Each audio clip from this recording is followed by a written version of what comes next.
That is how they're scheduled to roll.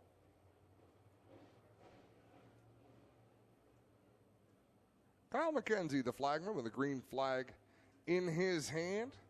The field stays 2 by 2 by 2 by 2 until coming off at turn number 4. Then the green flag flies and we are off.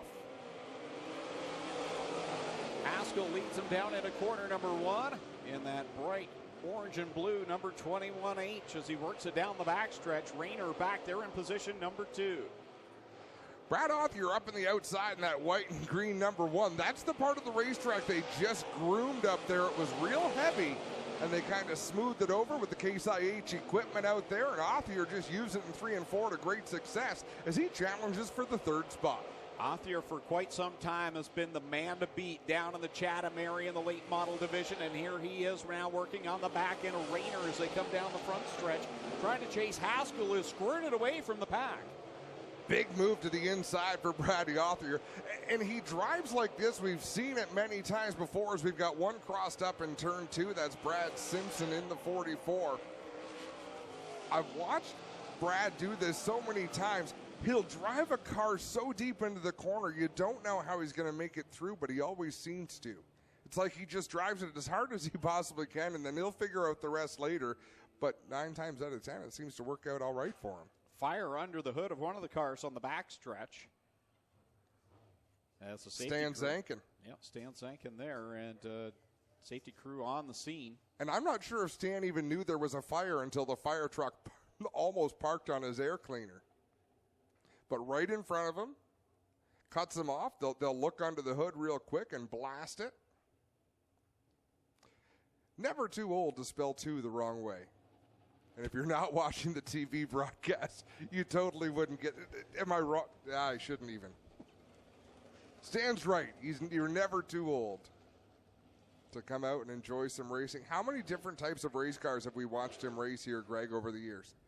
Oh, it's been a number. He's been in the modifieds, correct. He's a sprint car regular for many years. Now here in the late model. I believe he drove a mod stock way back in the day. Oh, did he really? See, I did. Like everything. Really? He's just driven everything. Yeah. There he is climbing out of the car now as it smolders on the backstretch. And Stan retired a few years back, and then that bug just had him bit too deep, and the infection was there, and racing couldn't come out of his system. And Stan right back at it here in the late model division tonight. It was roaming the infield, the pit area. White flag is out, and next time around we'll come back to the green flag here in this first late model feature, late model heat of the evening. Yeah, 4 heats on tap for the late models. And it'll be the only, do they still call this the Delaware restart, Greg, where there's one car in front? So the car that's leading, Greg Haskell in the RH21, is on a row all to himself, and then the rest of the field doubles up behind them. Yep, Delaware start here for Greg Haskell as he will bring them down. And into corner number 1 they go. Haskell leads over Othier. These two know plenty about each other. Mark Rayner there gets a little pinch down in the bottom lane by Othier. Yeah, Brad got all sorts of sideways coming off of 2, and Rayner did him a favor. He lifted a little bit to avoid contact there. Othier lost about 8 car lengths to the race leader Haskell. He'll try to gather that in, but Haskell is really hooked up out there in the lead. My apologies, I believe it said Mark Rayner as Brad Rayner in this car here tonight, the 55. He sits in that 3rd position. Mike Lewis right behind him in the 05. And CJ Field back there, and the 44 who had the spin earlier on, Brad Simpson, as we come 2 laps left to go at the line for Greg Haskell. And if we saw more of these late models race, Greg, we could probably tell you the story of why Mike Lewis has duct tape numbers on the 05. Because in mid-July, there's usually only one reason for that. Usually it's because the body got tore off in some sort of a wreck, but I'm not sure where that would have happened. One more trip around for Greg Haskell, who makes his home down in the Chatham area, but he is a driver that's done plenty of racing south of the border and has been very successful at it. And here he is out in front. He'll cash in the checkered flag here in this qualifying heat over Brad Othier. Brad Rayner will come home in third over Michael Lewis, and C.J. Field and Brad Simpson duke it out for the final spot. C.J. Field one up Simpson at the line. Battles all the way through that field. He is Brad Bloomfield. The 911 is Jay Liverance. The J19 is Rob Lettingham, and he has a lot of laps around here in a dirt sportsman car. 38 is Jake Hooker. 34, Jim Jones. 57, Charlie Sandercock. The 7 is Brent Colby, and the 15 is Tim Gillespie. Charlie Sandercock in that 57, he is a threat to win anywhere he brings that race car. One of the top late model racers in the Northeast. Has a look to the outside of Jake Hooker, but Hooker came up to the wall, took that lane away, so Charlie Sandercock had that little run extinguished, and he is back there in the 5th spot trying to figure out what's the best lane to work his way towards the front. Out in front, it's Jay Liverance in the 911 leading the way. Yeah, Liverance in that affordable towing and recovery 911 leads as they work it down the backstretch. That 11 of Brad Bloomfield right there. On the outside of him is a Jake Hooker. And the youngster hanging it out, bringing Charlie Sandercock around the outside with him. And these cars just look like they could be evil to try to drive. Watch Charlie Sandercock through 3 and 4, trying to get that car pointed where it needs to be. There is just a lot of work going on with the throttle, the steering wheel. He uses a lot of different tools to get that car going the direction he needs it to go. See Charlie Sandercock sitting back there in the 4th spot, trying to work by Jake Hooker. The caution flag will fly, though, as we've got one around up in corner number 4 for Brent Colby. And that will bring us under the caution with 3 laps on the board and 5 to go in this qualifying heat. Good battle up at the front, though, amongst the top 4. By himself out in front. Then is Brad Bloomfield on the inside of row 2. Jake Hooker in the 38, Charlie Sandercock in the 57, Rob Lettingham in the 19. The pack itching to get back up the green flag, and they fire it down into corner number 1. Liverance out in front. Bloomfield on the bottom gets a good run down there. He'll take the lead away, and Charlie Sandercock will slide up into the 3rd spot. Now he'll look up for the runner-up spot. Man, oh man, Sandercock was not going to be denied there. He drove that car down into 3 to clear Jay Liverance. Now he'll try to get around Brad Bloomfield. He's going to go up the racetrack and work that high groove. Charlie hot off a big win down in Quebec last weekend with the Rush Series as he tucks it there in the 2nd spot right behind Bloomfield, who commands this one across the stripe. 5 in the books, 3 laps left to go. Here comes Sandercock on the outside. Gets just a little too sideways off of 2, but a good launch off the corner. Down into turn 3, Sandercock on the high side. Bloomfield down low. It'll be 2 laps to go. Sandercock, your new leader, and Bloomfield kind of slow at the line there, I thought, for a second, but he's back up to full song as he is back there in that 2nd spot. Jake Hooker still in 3rd. Rob Lettingham back and forth in the 19 machine, but he's found a fairly smooth line to run. As I say that, it plowed like a dump truck down into turn 3, but Lettingham with a lot of wins here in a dirt sportsman race car. Charlie Sandercock down the backstretch. He goes into corner number 3 and pushes a little bit into the entry of the corner, but smooth sailing off of 4. He'll get the checkered flag over Brad Bloomfield. Jake Hooker will cross the line in 3rd over Rob Lettingham. Jay Liverance crosses the line in the 5th spot. And it was Brent Colby in 6th. 7th at the line will be Tim Jones in the 34. I'll make that Jim Jones in the 34. And the 15 of Tim Gillespie rounding out the field in that one. They travel in packs.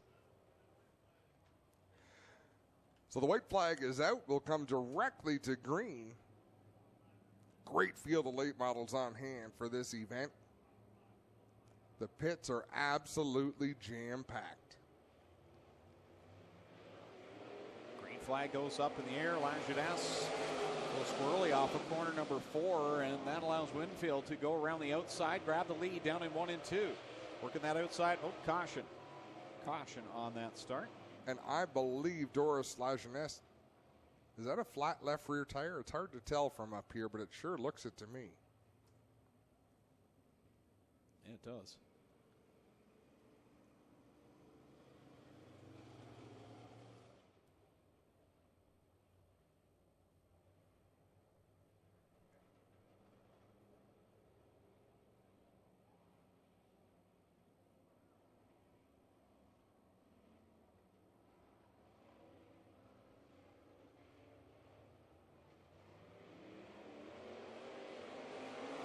We are back live on All North Racing, powered by Pinty's, and good news.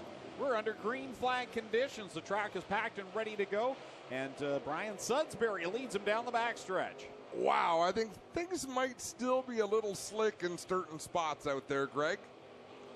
That they are, but we are racing nonetheless, as Tyler Lazan has really had a handful these last couple of laps. That green and black number 66, he's been fast, but really trying to keep that car hooked up to the track. Ken Winfield running in the second spot in that 82 with a real steady line, running towards the bottom of the racetrack, easing onto the throttle. Then there's third place Tyler Lazan in that 66. He is using every inch of this racetrack. Brian Sudbury will lead them through 3 and 4. A driver recently converted from the blacktop over to the dirt and has been doing a nice job. He's a regular down to the Brighton Speedway in Brighton, Ontario. Out in front over Ken Winfield, and here comes Lazan, a rocket shot out of the back end of that 66 into the second spot. And it looks like Sudbury's having problems, but more so on the straightaway than in the corners.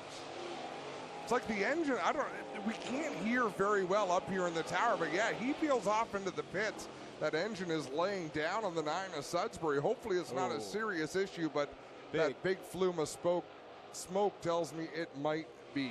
Good call, Adam, on that one to see that coming, and Brian Sudbury goes up in smoke, as we can see on our camera here, with 3 laps left to go, as Brian Sudbury goes out while leading. So Tyler Lazan right now is the leader over Ken Winfield, and then John Pinsino back there in position 3.